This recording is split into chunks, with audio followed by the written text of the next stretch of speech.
Welcome to Practical Steiner. This is a podcast wherein I ask a general question. What might Rudolf Steiner say about this or that? Whatever subject is of interest to me. This is a special series I'm doing within my podcast. It's the only video I'm doing. A series with author and frequent Practical Steiner contributor, Brooke Delorme. Hello, Brooke. Hi, Rhonda. Thanks for having me here again. It's so nice to talk to you. It's so great. And so what we're doing here in this series is talking with Brooke about all of the various, or some of the various anthroposophical themes that run throughout her book series. So just to reiterate, since I don't have my background on Blur, I can do this myself this time. So it's backwards though, right? Is it No, going to be? it shows up correctly. Oh, Yeah. magic. Yep. So this is the first book in Brooke's series, Apophenia Gold. And Apophenia Gold is also the name of the entire series. And if you want to know a little bit more background on the idea for it and everything else, check out the last podcast we did. I forget which number, a couple numbers ago. But it starts out in the title Brooke's Books. So it's pretty clear. So last episode, we talked about the theme of the doppelganger. And we used quotes from this first book, which is the only one that right now is out. But the second book, which may not exactly look like this, called Mercury's Riddles, is the second book in the series. And I have had the great privilege to read what do you call it? A draft version? No. What's it called? Developmental. Yes, a developmental edit. That's what we called it. Yeah. And go ahead. That's it. Oh, and I loved it so much. And so today's conversation is going to be mostly from this book. And today's conversation theme topic is 12 People Can Change the World. And so maybe, Brooke, we could start with my question of where does Steiner talk about this? Yeah. It's woven through a lot of places, and I made a presentation that we can look at. And I can also, kind of talk about how I got to this point of, or this idea. And it was from these books by an author who wanted his work to stay off the internet. And his work was deeply influential on me. So you can't even buy these books on the internet. There are 3 of them. They're each about this big. The third one was not published in English. So I have a German copy, which is, I don't read German very well. But they are about technology and the human being and human evolution. And he's someone who has a deep he's dead now, but he's someone who has a deep anthroposophical background and wrote about this using a lot of references from Steiner. The name of the book series is From Gone to Shapur to Silicon Valley, and the author's name is Paul Emberson. So again, these books are, I think you can find some on the internet, but the author had requested they not be sold on the internet. And so the way I got them was I wrote a paper letter to an address I found in Europe. And then I sent a paper check with like kind of a random amount of money and asked that they send me some books. and this, go on.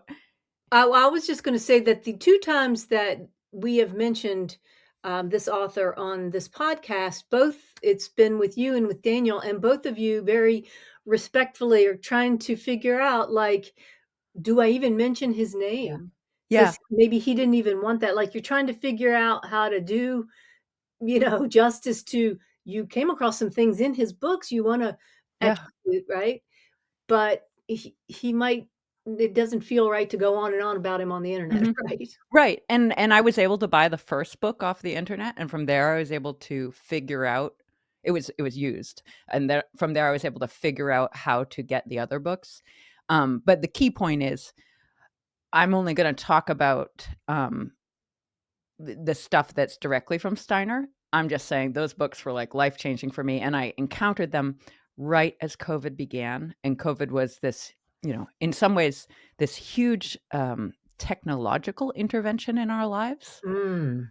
So it was one of those things that created like an opening for me to perceive things differently, and that's why it was such a big deal to me. And it was literally, I think, the only book that I've ever finished and then turned to Daniel, my husband, and said, "I need you to read this." I can corroborate that because he told the Yeah. same story. Yeah. Yeah. So I've had a long-term kind of aversion to and interest and comfort with technology. So I know we're talking about 12 People Can Change the World, but that's it's about this thing, which is how do human beings in our ever more technologizing life become able to work in a spiritually harmonious way with the fact that technology is going to become ever more present in our life.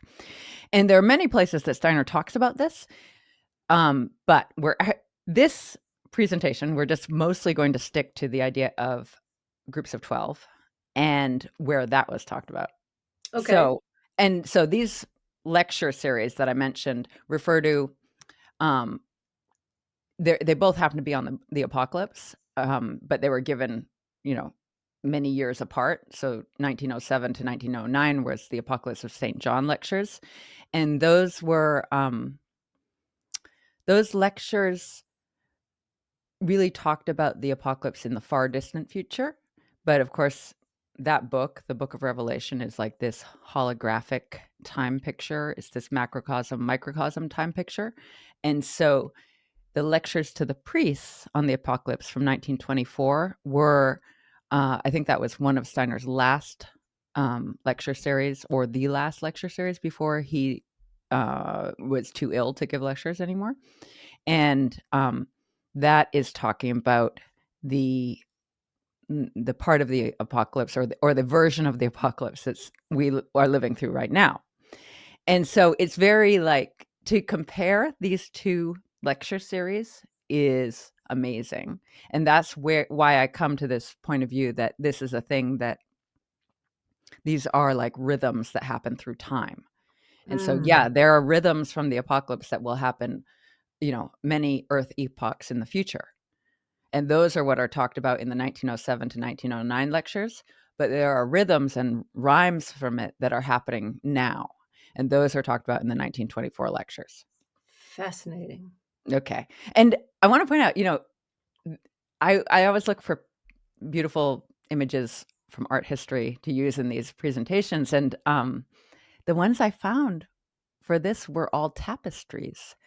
Hmm. And, I was looking for pictures from the book of like, had any Renaissance or Baroque or medieval artists made beautiful pictures from the Book of Revelation, and Hieronymus Bosch did, but there aren't any series other than the Albrecht Dürer woodcuts of the Book of Revelation that are like what I was looking for, and that's something that I wish existed. Maybe it will Interesting. in the future, but I found these tapestries, which for some reason are speaking to me about this.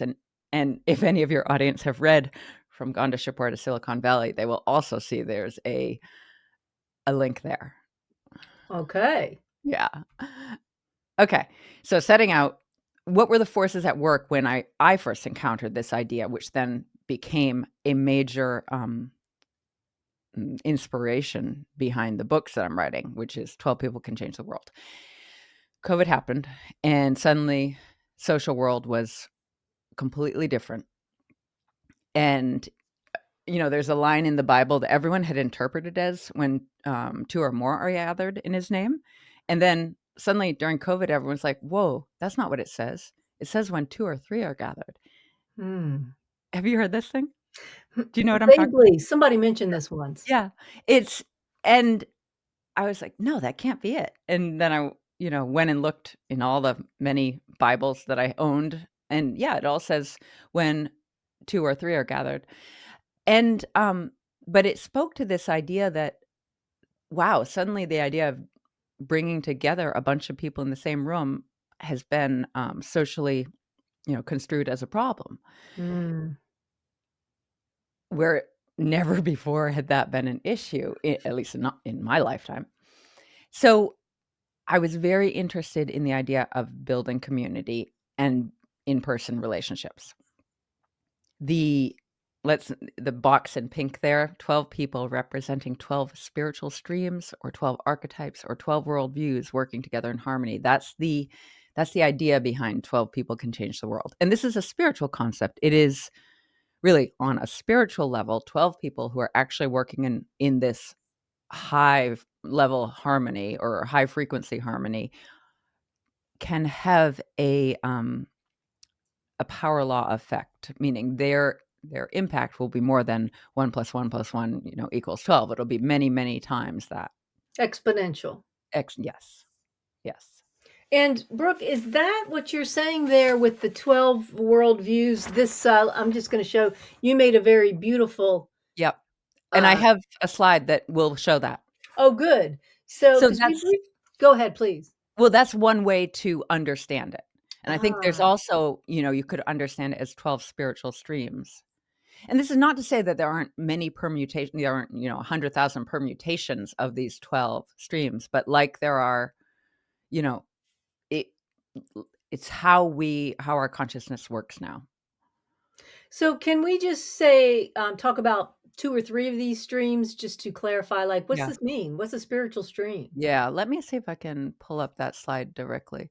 And these are the worldviews. So these are no, not that one. Oh, coming These are later. this one. These are from Steiner from a book called Human and Cosmic Thought. And this is naming these 12 nuances as philosophical streams. And Hmm. so again, because everything is like this, everything in anthroposophy is this microcosmic, macrocosmic view. Yeah, here they're named philosophical streams, and you'll see them obviously labeled with zodiac symbols. But if you were to look at them from another point of view, they would be spiritual streams. Or another point of view, they would be soul streams. So let's take some ones that we recognize, like realism and idealism are pictured on opposite sides of the spectrum because they actually are opposite. And whereas realism and phenomenalism are pictured right next to each other because they very easily transition from one to the other and have a Hmm. gradation that is makes sense. Hmm. And so the side of the spectrum that I like, I I tend to try to think in the most because this is a personal preference, is the one labeled spirit soul. So that runs from idealism through psychism and pneumatism. Psyche from soul, pneuma from spirit. So it means that if you're looking in that lower left quadrant, you're seeing all things as either ensouled beings or inspirited beings. And it's not just things, it's ideas or concepts or political forces. Hmm. That's fascinating.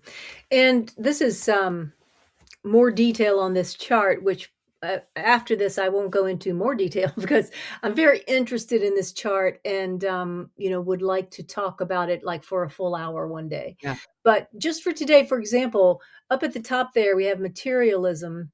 And so I'm just getting to understand that what this is saying is materialism. I thought materialism was just like maybe a stupid way to look at the world, but it's a way that isn't, I mean, should you say it isn't intrinsically incorrect? It's Yeah. just, narrow or it's fragmentary? I'm trying to understand. Right. So I think the line from this lecture series that made the most sense to me was these are 12 equally valid ways of looking at the world, but they only are, let's say, perfectly valid when they're all incorporated. So to have a purely anthroposophy, of course, recognizes the material world as real, whereas some spiritual streams actually believe it's all Maya, right? Yes. And so just the way anthroposophy recognizes the spiritual world as real. So both of those are valid perspectives and valid methodologies to try to understand something. But one can really only understand something when all these potential ways of looking at something are at least attempted to be incorporated. So here's my last question about that, because this just occurred to me just this morning. I mean, so we've got all these names, there's 12 of them. Is there a name for when you do synthesize them all, and is that name anthroposophy? I don't think Steiner said that directly, but I think that is the point. Okay, that makes sense That's to what me. I've come to. Hmm. Um, though, from another point of view, or a couple things I wanna say. It's very easy for a culture to get unbalanced in one direction for or another. So our culture is probably unbalanced towards the materialism side, mathematism, materialism, sense-oriented thinking. And there have been cultures in the past, or like in the distant past, that were perhaps unbalanced towards the spiritism side, and movements can become unbalanced. So, yeah, I think the point of anthroposophy is to try to understand these all.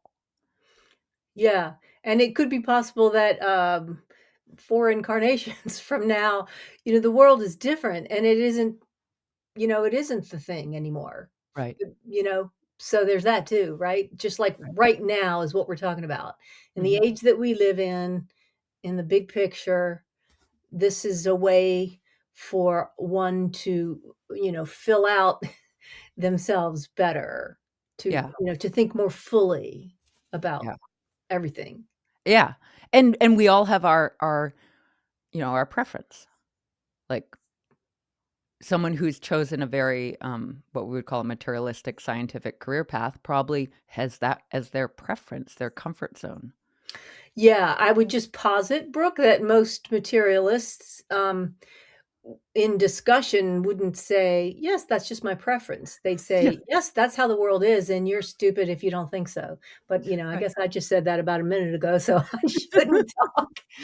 Yeah. Um, so, okay, and so can we say that, in your book series, you have these, characters that the, kind of the orchestrator character, Michael, who's the magician, he's gathering people.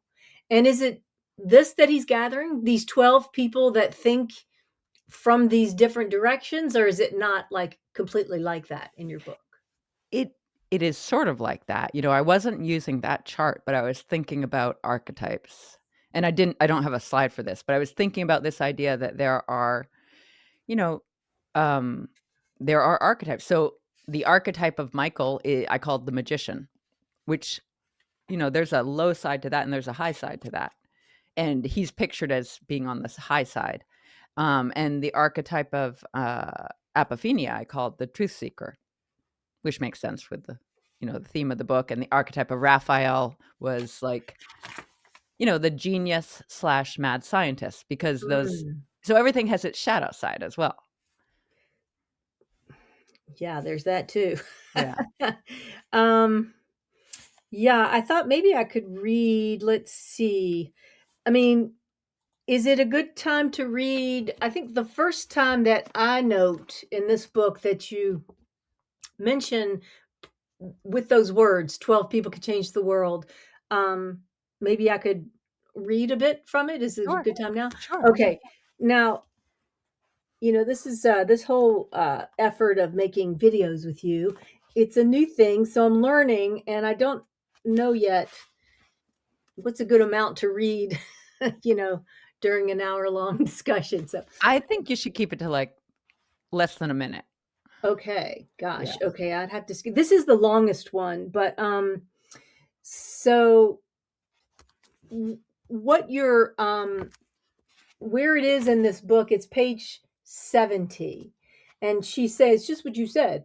So here's Apophenia telling the story here. Everything changed in March of 2020. Apophenia now knew exactly why she had been running this project for years. Talking about the Journal for Apophenic Research. She had been preparing herself for her new life in the margins, for her new mission. 12 people can change the world. And then I'll just read this next paragraph, even though there's more after that. But because to me, I mark this as a crux of your book, this paragraph. Apophenia worked diligently because she realized, if my writing and research can prompt the requisite shift in consciousness for just a handful of people, this thing that is trying to take over the whole world, well, it will be neutralized. We will have gone through it and transformed it. Only a tiny, tiny number of people would need to deeply awaken for the entire trajectory of the beast to be diverted. And so she wrote, interviewed, researched, and published, because the change of 2020 was the first stage of the massive change in global consciousness. Yeah. Well, I love that you chose that one. That's a perfect choice. Oh, yay. Yeah. Yeah. Yeah, and I know you told me to keep it, but I'm just going to read this one other tiny bit. I'll skip a little bit, but on this page 71, the mission, which is 12 people working together at the necessary level of consciousness, in harmony and guided by the good angels, Mhm. they could change the course of the world. Yeah. Right. Because as is true for all of these spiritual practices, they can be used for good. The same strategy of, a group of 12 can and is used by, let's say, forces that don't have the best interests of general humanity in mind. I'm glad you brought that up, because that is another question that occurred to me actually from your book. Genghis, I don't Yeah. know if you remember, well, I'm just gonna this is very short, but I mean, because I didn't you don't say it out like that. You don't make it obvious like that, what you just said, Mhm. that it can also go that way. But when I read what Genghis, bless his heart, he's very upset about things that are going on. And he wants to, I shouldn't give too much away, but he wants to take a different route that is not about transforming evil. Right. It's a pretty material point of view of, let's just get rid of some people, Yeah. which a lot of us, I mean, I guess I'll speak for myself. Um, that's not that way out there to Right. me, as a wish that one might have sometimes when you Right. look at the awful things that people do. Right. But he just says, he's talking about all the stuff, all of the blackmail, private prisons, destruction of family, all the terrible things that are going on. They all seem to lead back to a small group of interconnected people. A relatively small number of people were driving the force behind the terror, blah, blah, blah. Yeah. Um, and so it's like, it's a spiritual truth, I guess you're saying, that not that everybody, I mean, not only those who would wish for good know about Right. this truth. Right. Definitely. And I think the more important point is, let's say these groups of people who have power right now, um, are perhaps more conscious of it than the general public and know how to make use of it. But, so Genghis is presented as this character who's like a gray area. He's a former military man who has a lot of trauma in his past. And uh, that character is important to point out exactly this phenomena, which is many people who are not thinking in a multi-lifetime, karma and reincarnation point of view are like, yeah, let's just fix this right now. But it doesn't fix it. It just perpetuates it. The only way to fix it is for is for more and more people to become conscious of what's going on and to start to work together in these groups on a spiritual level. It's so key, Mhm. though, this Yeah. to have available to you this way of thinking. This is my opinion. Mhm. Um, karma and reincarnation, because without them, the other way makes so much sense. It's just Right. like, hey, this is going on right now. Who's going to step in here and be brave and stop this? These, Right. but Yeah, it's so key that, but let me ask this just while I'm thinking about it. So I wrote at the bottom of my little page here, you see Mm. all these names? These Yeah. are all the characters from your book. Oh, yeah. I was Were just you doing trying that. to match them up?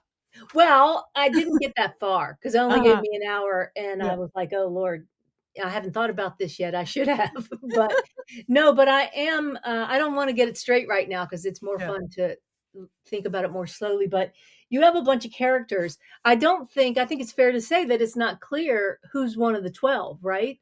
There are some that are Right, possibilities and some that would be great if they wanted to, like Miriam, but you don't know if she is right. because she might not choose it. And part of the whole important thing too that your book does address is people have to choose. Yeah, It's the free will part is key. yeah.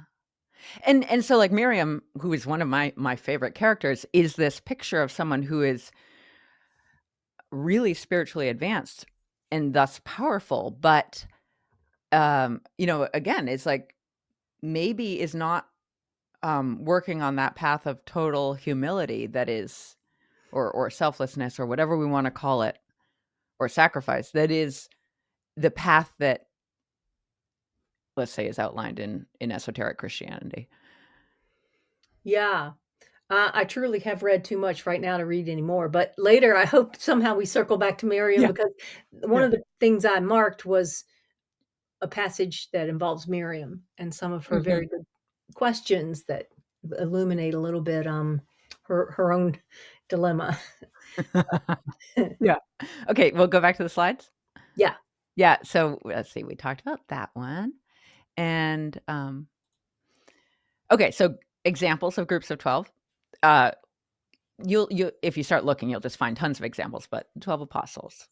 The Paladins was a group of 12 that were called the 12 Peers, they were from France. The 12 Knights of Arthur, we'll talk about those. Mhm. Um, Sleeping Beauty and the 12 Fairies and the 13th. So often these groups of 12 also have a 13th. Um, the 12 Masters, that's, referred to a lot in the book that I'm reading right now, but the idea that there are these 12 masters who are very spiritually elevated people, um, but human beings, who are helping to guide different, um, cultural groups. And so in that way, you can see, like, they represent these different cultural groups that exist in the world and are trying to guide humanity towards a path that is, will help us get through this hyper materialistic point of time. And the Christian Rosenkreutz legend, which I think you're publishing something on next week, right? Mhm. So I won't talk about it in detail, but Thursday. yeah, Yeah, coming right up.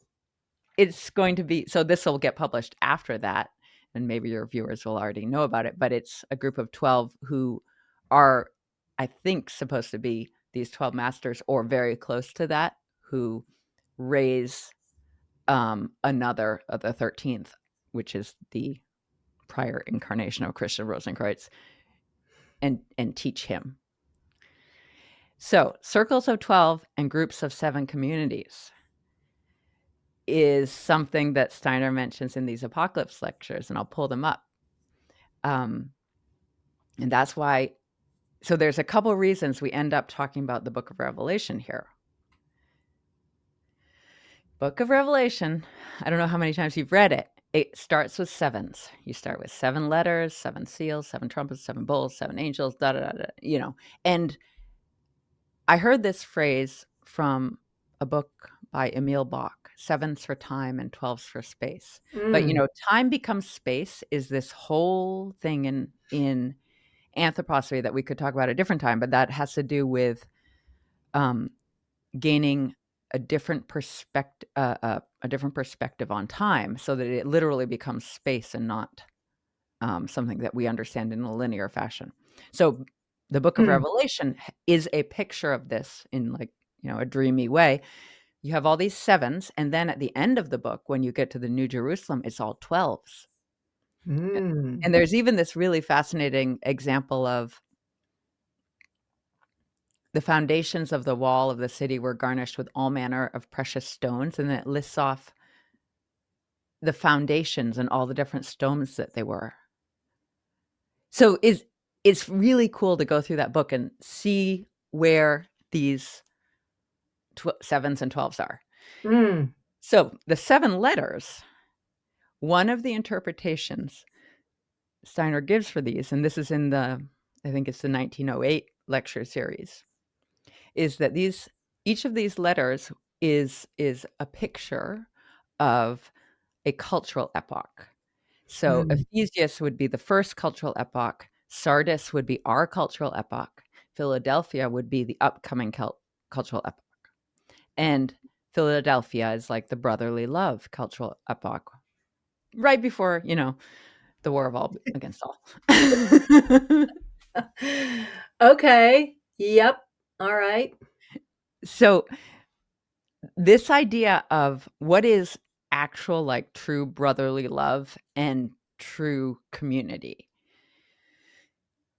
is part of what I'm interested in exploring and pointing out through these books, and it's also, is part of what we talk about in our study groups. So, one of the things that we know is that higher spiritual beings, like Elohim, archangels, they don't work as individuals. They almost work as, Elohim is a plural word, and there's a lot of controversy in the Old Testament translations as to whether that refers to plural or singular God or gods. But what Steiner says is that the Elohim of the Old Testament are actually a group of 6 or 7 who decided to work together as one.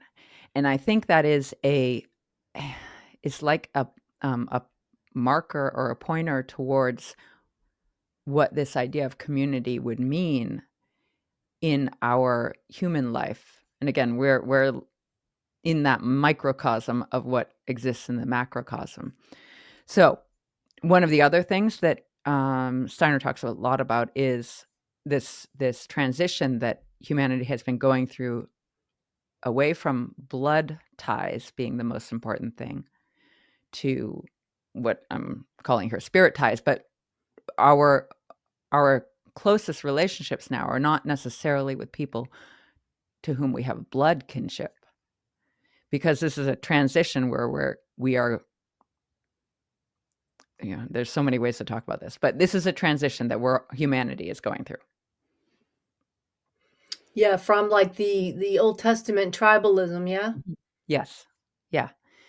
And that was necessary at that point in time, and now something else is becoming necessary. And with anthroposophy, this idea that things have to happen at the right time in the evolution of humanity and all the spiritual beings is this idea that's not present in a lot of other philosophies and worldviews.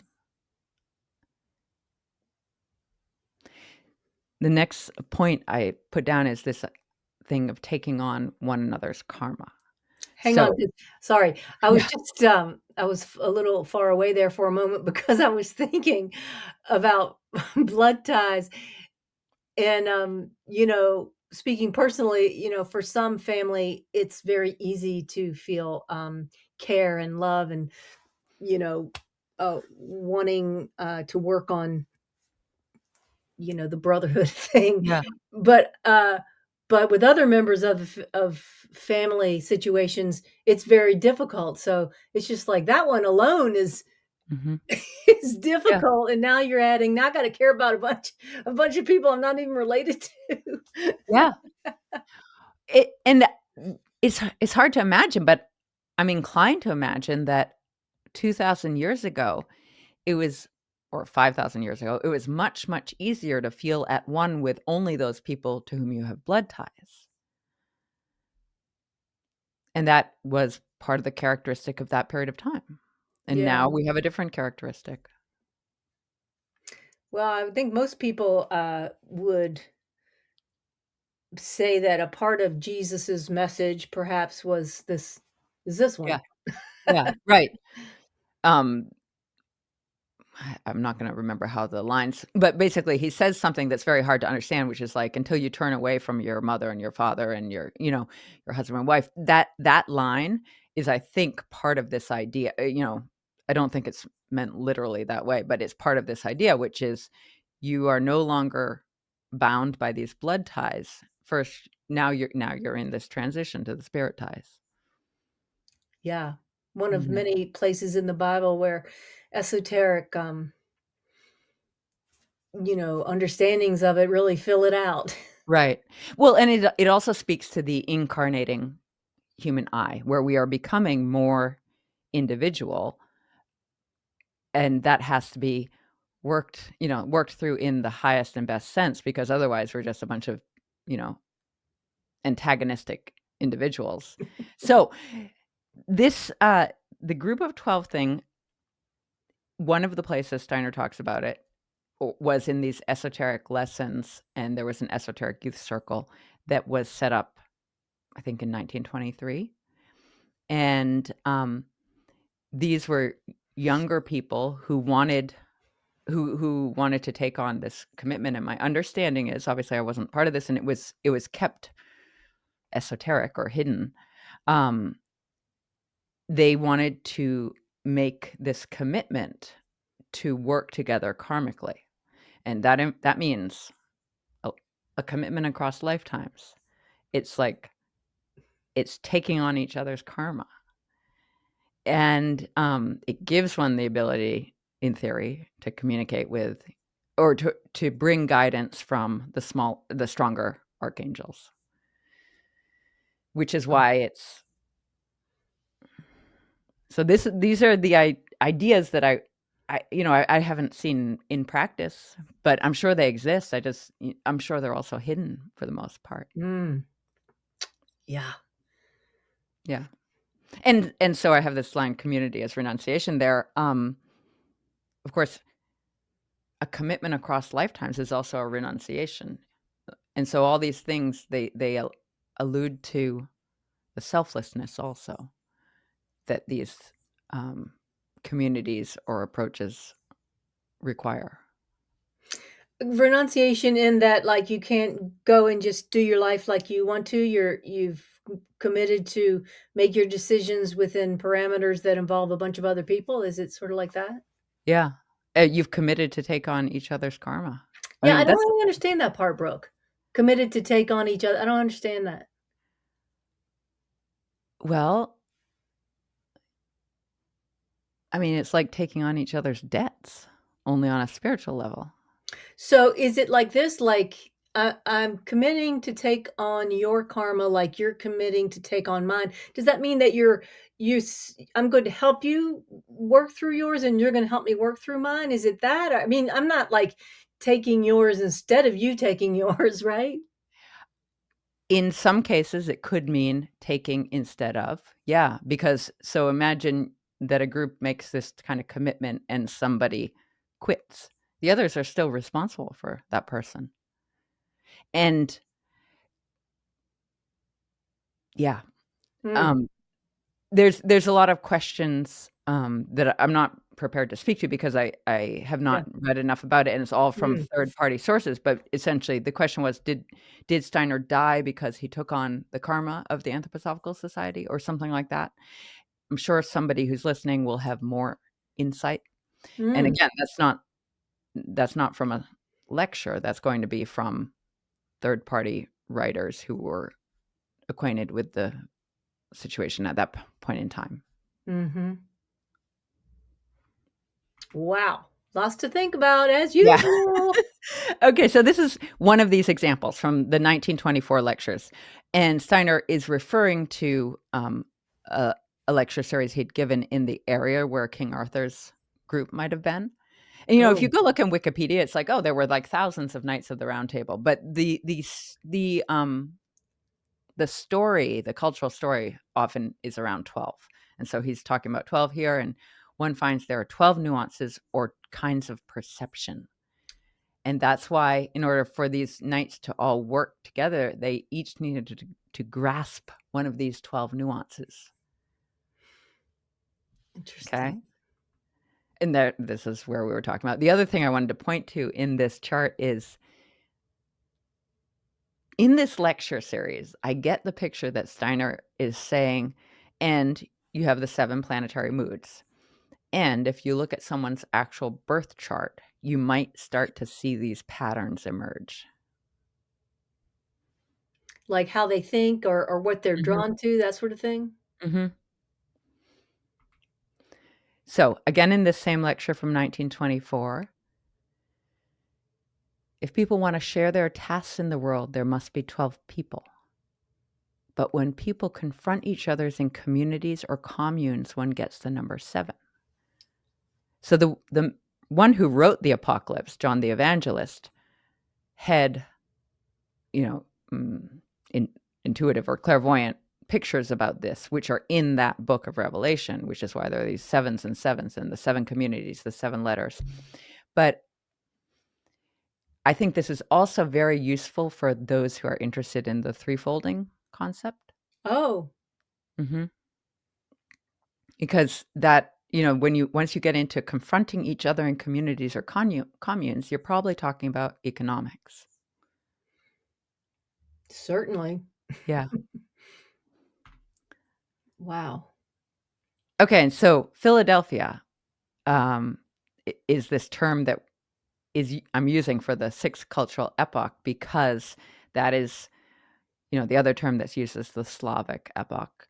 That is this idea of brotherly love being present in a large part or a significant part of humanity, and it's at a level that's not present now.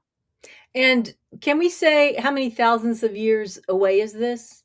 I think it's like between 1,500 and 2,000 years away. Did I put numbers on this? Let me check. Yes, so the Slavic epoch, in some place it got written down, is supposed to start around 3573 AD. Okay. Yeah. Um, should I don't think I need to explain this chart, I but love that chart. It's so pretty. okay. And just so everyone can see what we're pointing at, in the center, we have the present Earth epoch, and that started with Polarian, Hyperborean, Lemurian, Atlantean. Then we're in the 5th, and then the 6th, and then the 7th. But within the 5th, there are all these cultural epochs. So it Old can, Indian, Old Persian. Yeah. yeah.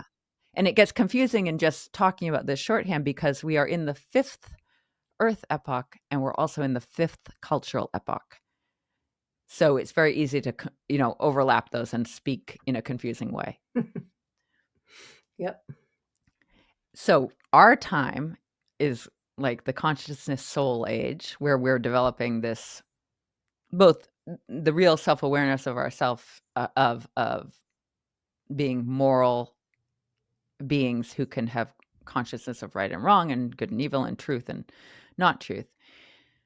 Um, and the next epoch, the Slavic epoch, is also, of course, working on perfecting that, but it is also going to bring in the precursors to the spirit self. So because everything happens in this continuum, we show it as like it ends in this year and it starts in that year, but the reality is there's always people who are ahead or beings who are ahead and beings who are behind. And there's always a continuum in the development. So the idea is by future Jupiter, that purple sphere, which is an unknowable amount of time in the future, um, the humanity all of the human beings will be at the level the angels are at now in terms of consciousness, and Hmm. that's what we call spirit self and not being materially incarnated.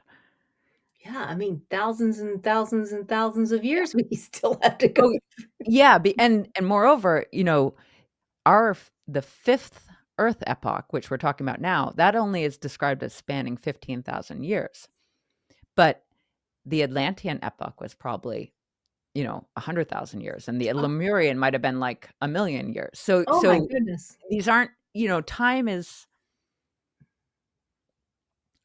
kind of a thing from our period of time.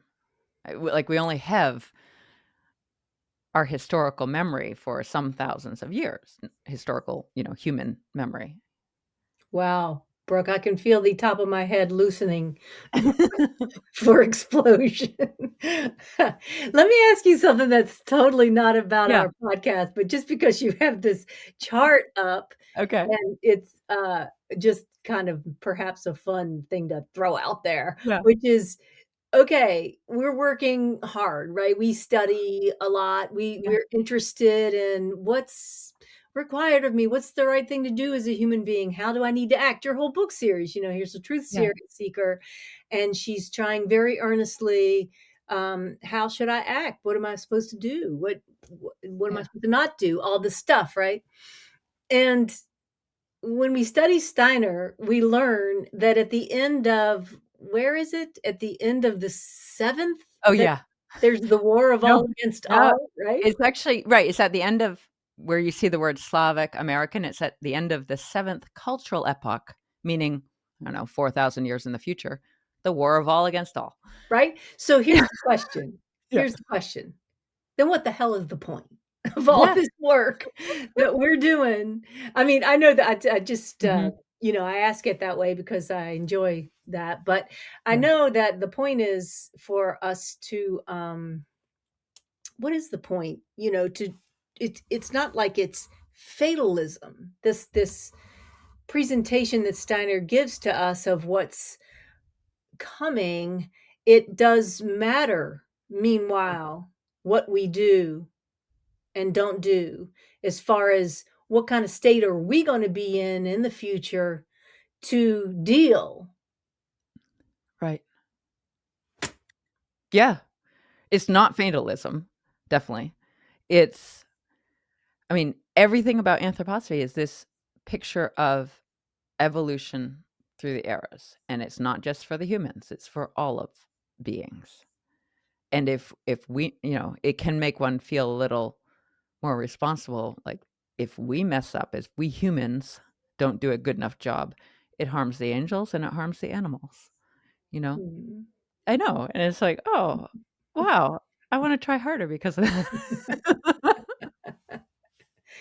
Well, yeah, personally speaking, it is very it's nice. I don't know, I can find a better word than I should, but just to say at the moment, it's just nice to read things that make me feel like there's so much point to everything. Yeah, When so much in the past, again, personally speaking, of trying to learn and know things and hearing all sorts of garbage, that people told me how things were, it's not been easy to find this internal yeah, motivation of like, yeah, stuff matters. It matters mhm, what you even think, right, and that's not a bad thing to make you feel bad. It's a great thing. It's a good thing. It's a wow, yay. You matter so much. right. Yeah, yeah, it's a really inspiring point of view. I think so.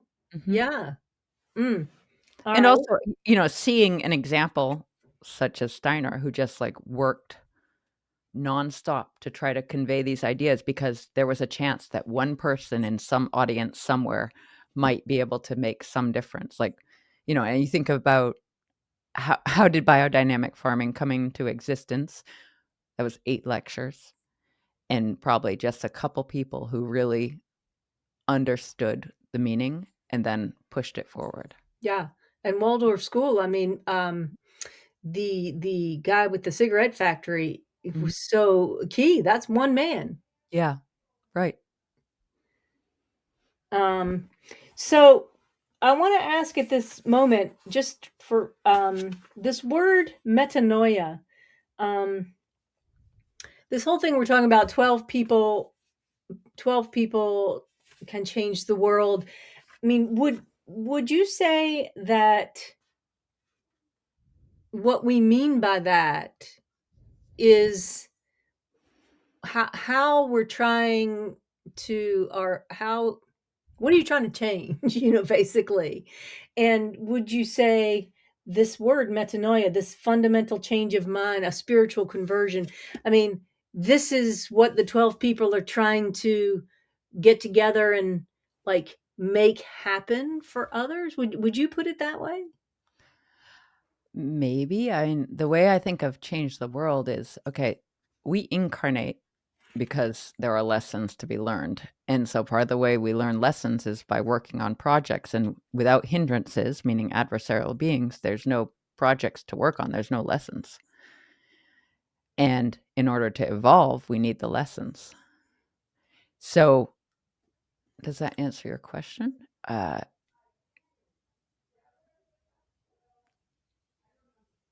It, changing, changing thinking, changing consciousness is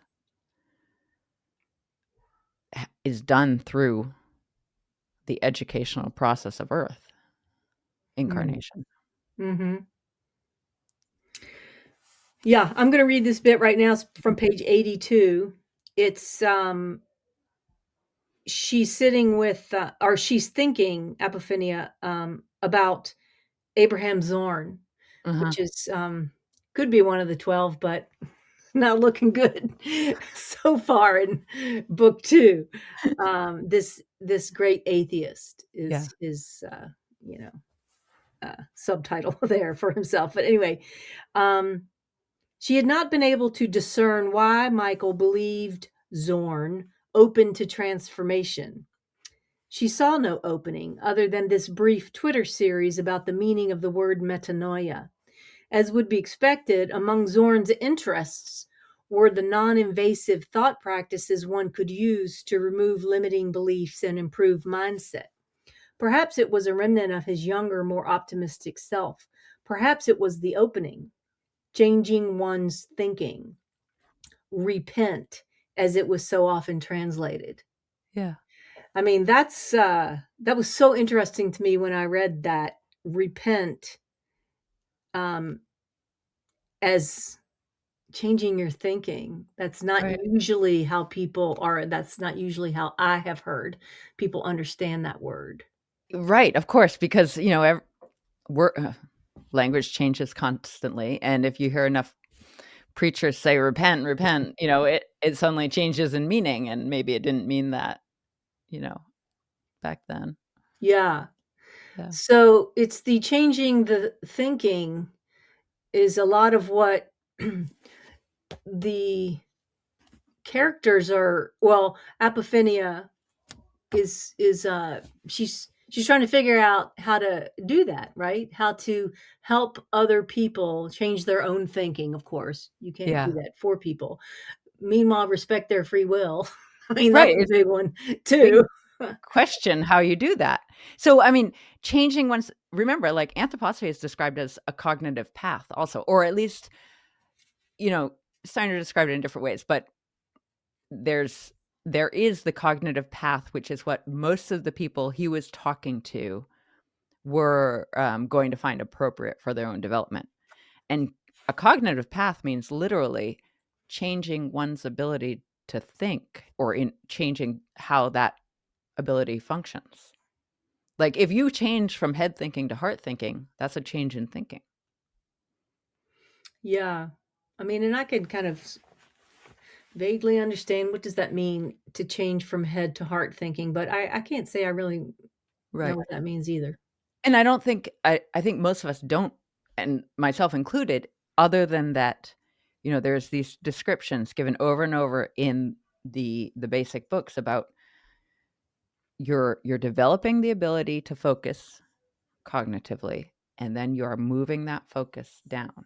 And that is experienced in, um, it's an etheric process. Mm. But because the etheric is so connected to our physical, we also have the sense of the physical interaction with the etheric. And so that's why these exercises often, it's not in the basic books, but it's in other places, you will focus on these parts. And this is in many streams of spiritual life, not just anthroposophy. Like chakras. Yeah. Mhm. Oh gosh. All right. I have to get this piece in, so I'm going to read Okay. a little bit more. Is that okay? Yes, of course. This is. I'm going to skip around a little bit. It spans over 3 pages, but I'm just going to read bits. This is a part of the book, page 260. I'm starting where Miriam is having a discussion with the two monks. And just a side question: are the two monks like as one? Like, Of the are they 12? partners? No, no, like as like are they one of the 12? Like together? They're sort of similar, no? Or I actually thought of them as 2 of the 12 and oh, different. Yeah, and okay. maybe their differences have not emerged enough because you take on the monk habit and everyone thinks you're just like all the other monks, but Right, it's a good point. Well, they each have something to say here, so maybe, I'll clarify for myself. Mhm.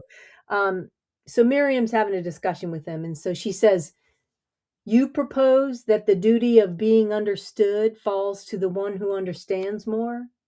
Mm. The one who understands the truth becomes obliged to teach?"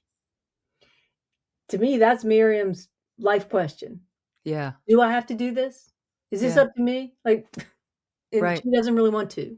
She right. does know, and she's like, whatever, all the rest of you people.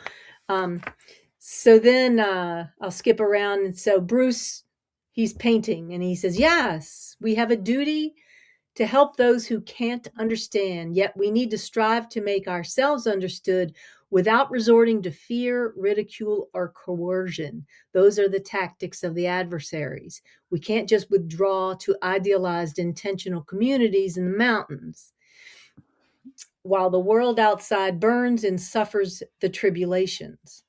There are still people who can hear, who can begin to understand, if only we can communicate it in the right way." Yeah, And then George, the other monk, says, "So what should we do? Start another blog? A Substack, I hear they're called now? Go on the Rumbles, the YouTubes, publish more videos? Does the world need another shouting voice? yeah, And how can we be heard if we are quiet and polite? What do we have to share that has not already been shared, is not already available to anyone who wishes to hear it?" I mean, these are really good questions yeah, that he's asking. Now, I just got one little other bit small to read on page 262. Miriam says, "Well, as Michael always says, the purpose of a group of 12 is to join forces and seek guidance from the archangels and higher angels and hierarchies." yeah. I mean, that dimension in your book of it's not only 12 human beings like me and you and anyone, Right. there's help for us. That's also a nice thought, isn't it? Right, oh, yeah, and so I definitely literally believe that is true, and it is apparently, the higher beings, the more powerful beings are going to find themselves able to give help to groups even more than individual human beings. And if the group is essentially organized from people who are working from a very pure place, then they will be able to seek help from higher angels who truly have the beneficial path for humanity in mind.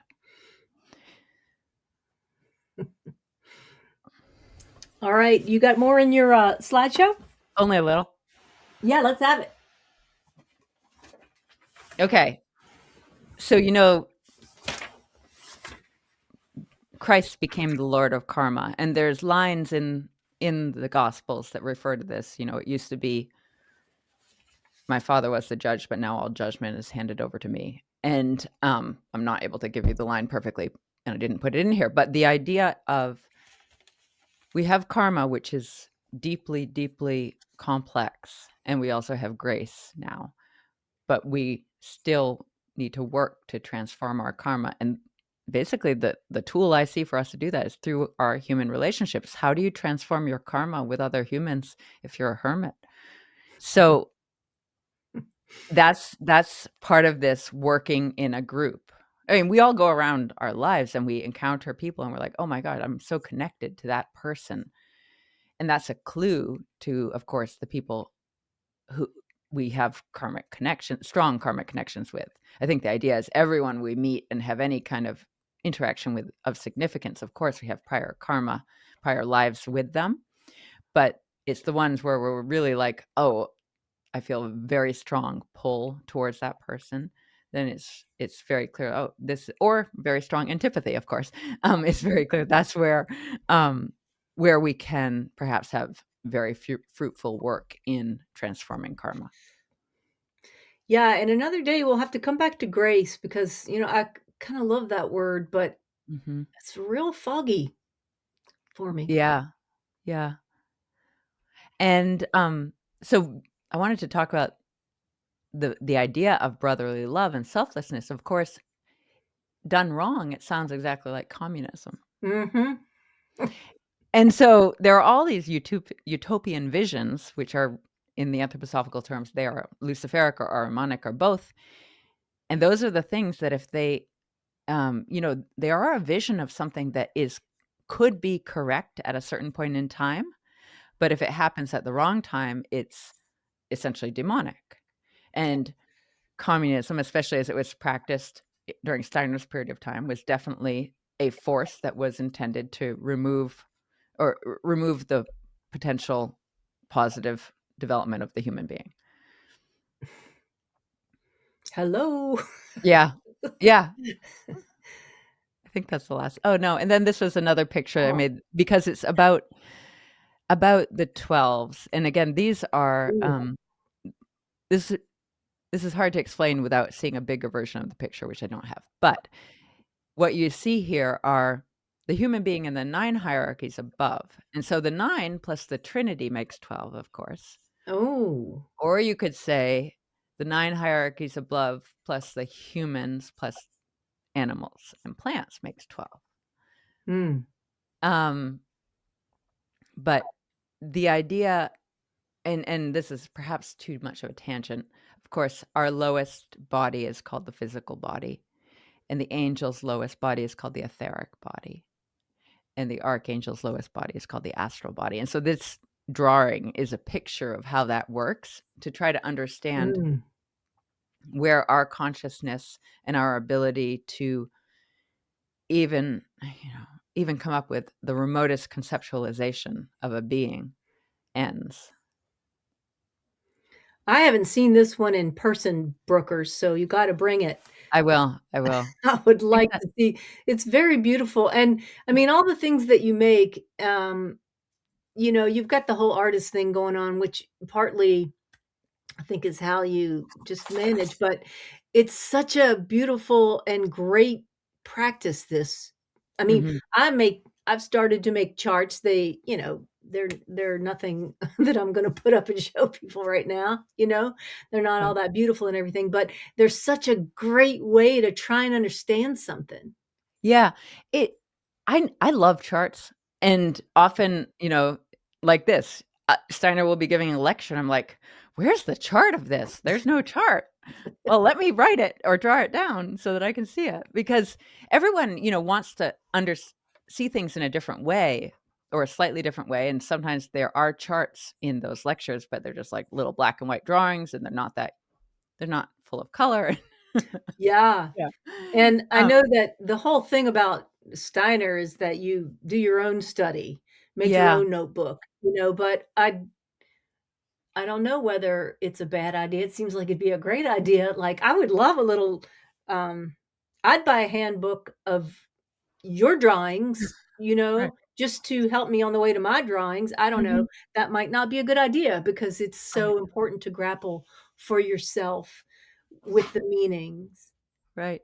Yeah, I agree, but, throughout these cognitive practice, spiritual streams and other spiritual streams, there's always been the, use of image and symbol, like, for contemplation and meditation. You think of Mm, a mandala in the East, or you think of all these mm, complicated esoteric symbols that mm. we see, and it's because these are useful for anchoring our, comprehension while we work through the ideas. So, yeah, make it yourself or find one that you like. Or This find is one you also like why and study it and then yeah, make yeah. it. This is why I'm going back to gosh, I wish some artists from the Renaissance had made a really phenomenal series from the Book of Revelation Mm, in full yeah, color. The yeah, woodcuts are nice, but they're black and white. I love a woodcut, so. You do. Um, all right, so shall we just read a little inspiring thing to end today, Brookers? Sure, yeah. Well, before I do that, let's ask you, how are we doing on the publication of Mercury's Riddles? Well, I'm in the doing my final edit process, which is I read it out loud and record it, and then I listen back to it. And that, as you can imagine, that process takes a minimum of 30 hours, and I'm about 10% of the way through. Yeah, you're a busy Yeah. lady. Yeah. I So hope it maybe, will I hope, in February or March. It's February now, oh, but March, maybe. Yeah. great. Yeah. Well, I look forward to it too, and I cannot recommend it enough. All right, I'll just read this last bit. It's from page 364 and 365 for Mercury's Riddles. Apophenia is talking with Michael, and she says, how do we help people wake up? How do we change their consciousness? And I'll skip a little bit, and he says, the best way to wake other people up is to change your own consciousness so completely that you are able to speak with them in a language which is tailored to them, in a language and set of ideas inspiring to them. The diversity of humanity is such that each person could be a cosmos. The magic key that unlocks this potential is different for everyone. Grow yourself to the point where you can share messages that even the most fearful can hear and be inspired towards. And then Apophenia says this to herself, which I just love it. She's ruminating now. How could she write in a way that would reach the fearful, bring them courage? How could she speak in a way that fortified the sleeping enough that they dared to open their eyes? And Michael says, asking better questions. It's a process. Yeah. So one of the things I love so much about that language, Brooke, especially that bit Apophenia asks herself, shoot, hang on, 364. It's so different to me. I just can't stand, language of, how can I show you how you're wrong? How can I Right. straighten you out? How can I let you know all the things that I know? Because I know so much more than you. How can I do that for you? That I will run screaming in the other direction from. Yeah. But it's like it's the opposite when this question, to speak in a way that fortifies Yeah. the sleeping. You're not, I want to go around and slap people. That's how I feel. And who am I to go slap people, right? I mean, like what? Right. Like I know things enough that I'm going to slap you and I'm going to Yeah. straighten you out. Anyway, so it's like it's so inspiring to me because I'm not interested to straighten people out, or I don't Mm. think I know more than other people. Generally, that's really generally what's going on. But I don't like a lot of the things that people say and Right. do. Right. But to have this attitude, I would like that. I'd like this Yeah. attitude. It's a better attitude. Like, how can I fortify? How can I lend courage? Right. Because that's really missing here. That's different, Brooke. To me, it's the language of what you're doing here in these books, Mhm. and why I love them so much. And I'm so happy to be talking to you because I think it's so needed and missing Right. from most conversation in my culture. Thank you. I really appreciate that. And yeah, I mean, these like I feel like these aren't my ideas. because all ideas come from elsewhere, of course. And so when you read that, I was like, "Oh, wow, that's that's really a good thing to aim at." So I feel the same way as you. It's like, yeah, these ideas are what we need to aim at, and I'm struggling as much with that as anyone. Yeah. Yeah, I Mhm. hear you. Yeah. All right, well, that was awesome. Thank you, Awesome. Brooke, Thank you, Rhonda. and we'll think up what we're gonna talk about next, and, yeah, we'll go from there. Goody. Okay.